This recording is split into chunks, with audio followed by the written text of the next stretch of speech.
የኢትዮጵያ ሜትሮሎጂ ኢንስቲትዩት የሰጣቸውን ማሳሰቢያዎች ወደ ተመለከተው ዜናችን ደግሞ እንለፍ።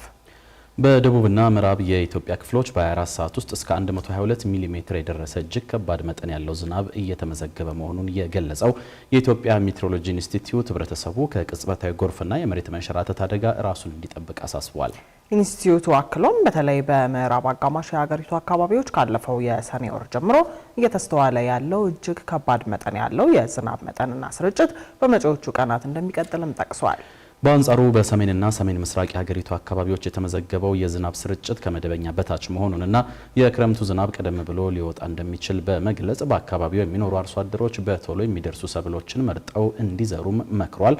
ፍስሐ ደሳለኝ አዘጋጅቶታል። ብሩክ አስቀናው እንደሚከተለው ያቀርበዋል።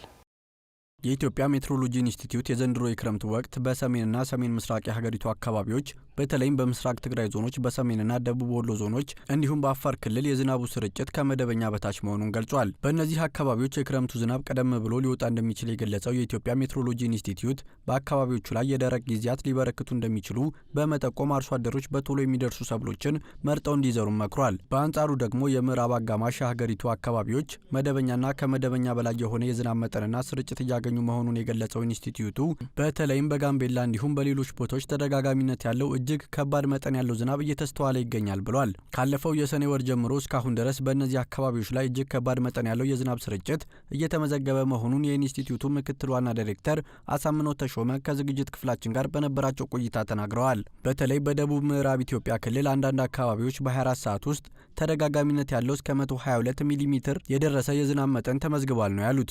እስካሁን ድረስ እንግዲህ 65 እና ከዛም በላይ በሚደርሱ የሀገራችን አካባቢዎች በ24 ሰዓት ውስጥ ከ30 ሚሊ ሜትር እስከ 122 ሚሊ ሜትር እጅግ ከባድ መጠን ያለው ዝናብ ተመዝግቧል ማለት ነው። በተለይም በደቡብ ምዕራብ ኢትዮጵያ ክልል በማሻና አካባቢው ተደጋጋሚነት ያለው እስከ 122 ሚሊ ሜትር በ24 ሰዓት ውስጥ የተመዘገበበት ሁኔታ አለ ማለት ነው። እንደዚሁም በጋምቤላ፣ በፉኝዶ፣ በአቦቦ፣ በጅማ፣ በሊሙጎነት፣ በበደሌ በአጠቃላይም በምዕራብ አጋማሽ የሀገራችን አካባቢዎች ተደጋጋሚነት ያለው ከባድ መጠን ያለው ዝናብ እየተከሰተና እየተስተዋለ ይገኛል ማለት ነው። ከዚሁ ጋር ተያይዞ እንግዲህ የሚኖረው ተደጋጋሚነት በቀጣይም በእነዚሁ ስፍራዎች የክረምቱ የዝናብ ስርጭት ተጠናክሮ እንደሚቀጥል የገለጹት ምክትል ዋና ዳይሬክተሩ ህብረተሰቡ ከቅጽበታዊ የጎርፍና የመሬት መንሸራተት አደጋ ራሱን እንዲከላከል ጥሪ አቅርበዋል። በቀጣዮቹ 10 ቀናትም በእነዚህ አካባቢዎች ላይ እጅግ ከመደበኛ በላይ የሆነ የዝናብ መጠንና ስርጭት ይስተዋላል ማለት ነው። ይህም እንግዲህ የግብርና የስራ እንቅስቃሴዎችን ለማከናወን እጅግ ከፍተኛ ጠቀሜታ ይኖረዋል። የተለያዩ የአረንጓዴ አሻራ መርሃ ግብር ስራዎችን፣ የአካባቢ ጥበቃ ስራዎችን ለማከናወን የሚኖረው የዝናብ መጠንና ስርጭት እጅግ ከፍተኛ ጠቀሜታ ይኖረዋል ማለት ነው።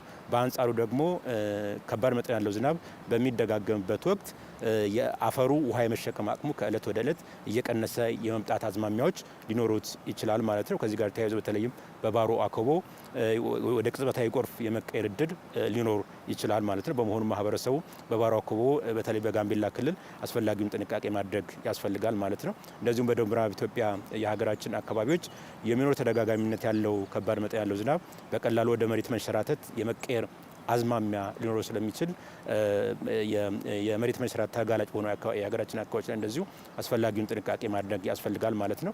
ምክትል ዋና ዳይሬክተሩ ጨምሮም የአባይ ተፋሰስን ጨምሮ በሌሎች ተፋሰሶች አጠገብ የሚኖሩ የህብረተሰብ ክፍሎች ተፋሰሶች በድንገት ሊሞሉና ቅጽበታዊ የጎርፍ አደጋ ሊያስከትሉ ስለሚችሉ ተገቢውን ጥንቃቄ እንዲያደርጉ አሳስበዋል። በተለይም እንግዲህ በዋናነት የአባይ ተፋሰስን ይዞ የባህር ዳር ዙሪያ ከጣኒያ ጋር ይዞ እንግዲህ ከዚህ ቀደም ሲመጡ የነበሩ የዝናብ መረጃዎች የሚያመላክቱት ተደጋጋሚነት ያለው ከባድ መጠን ያለው ዝናብ በእነዚህ አካባቢዎች ላይም ሲስተዋል ስለነበረ አስፈላጊውን ጥንቃቄ ማድረግ ያስፈልጋል ማለት ነው። በተለይም ከአባይ ተፋሰስ የባሮ አኮቦ ተፋሰሶች ላይ አስፈላጊውን ጥንቃቄ ማድረግ ያስፈልጋል ማለት ነው። ማህበረሰቡ በዕለት ተዕለት እንቅስቃሴው ከነጎድጓዳማ ዝናብም ይሁን መብረቅ እንዲሁም ሌሎችም አስጊ የአየር ሁኔታ ክስተቶችን ከግምት ማስገባት እንዳለበትም ምክትል ዋና ዳይሬክተሩ አሳምነው ተሾመ አስገንዝበዋል። በአጠቃላይም ከነጎድጓድ የሚሆን ከመብረቅ ከሌሎችም አስጊ የአየር ሁኔታ ክስተቶች ማህበረሰቡ በየዕለቱ በክረምቱ ወቅት በየአካባቢያችን ምን አይነት የአየር ሁኔታ ነው ያለውን የሚለውን ነገር ከግንዛቤ ውስጥ በማስገባት የዕለት ተዕለት የኑሯችን ላይ አሉታዊ ተጽዕኖ እንዳያሳድር የሚሰጡ ትንበያዎችን የሚሰጡ ቅድመ ማስጠንቀቂያዎችን ከግንዛቤ ውስጥ ማስገባት ያስፈልጋል ማለት ነው። ኢንስቲትዩቱ ይህንን ማሳሰቢያ እየሰጠ ባለበት በዚህ ወቅት ይኸው እጅግ ከባድ መጠን ያለው የዝናብ ስርጭት በደቡባዊ የሀገሪቱ ክፍሎች እየተስተዋለ መሆኑ የተገለጸ ሲሆን በትላንትናው ዕለት በሐዋሳ ከተማ በረዶና ኃይለኛ ነፋስ ቀላቅሎ በጣለው ከባድ ዝናብ ምክንያት በሰው ሕይወትና በንብረት ላይ ጉዳት ደርሷል። በአንዳንድ የከተማው አካባቢዎች ነፋሱ ዛፎችንና የኤሌክትሪክ ምሰሶችን በመጣሉ በሰዎች ላይ የሞት እንዲሁም የአካል ጉዳት አድርሷል። በቀጣዮቹ ቀናትም ሐዋሳን ጨምሮ በዙሪያዋ በሚገኙ አካባቢዎች ኃይለኛ ነፋስ የታጀበ ዝናብና የጎርፍ አደጋ ሊከሰት እንደሚችል የተጠቆመ ሲሆን ህብረተሰቡ አስፈላጊውን ጥንቃቄ እንዲያደርግም አሳስበዋል። በአንጻሩ ይህ ቀጣይነት ያለው የዝናብ መጠንና ስርጭት የመኸር የግብርና ስራ ለማከናወን እንዲሁም ግድቦች በቂ ውሃ እንዲያከማቹ ከፍተኛ ጠቀሜታ ይኖረዋል ነው የተባለው።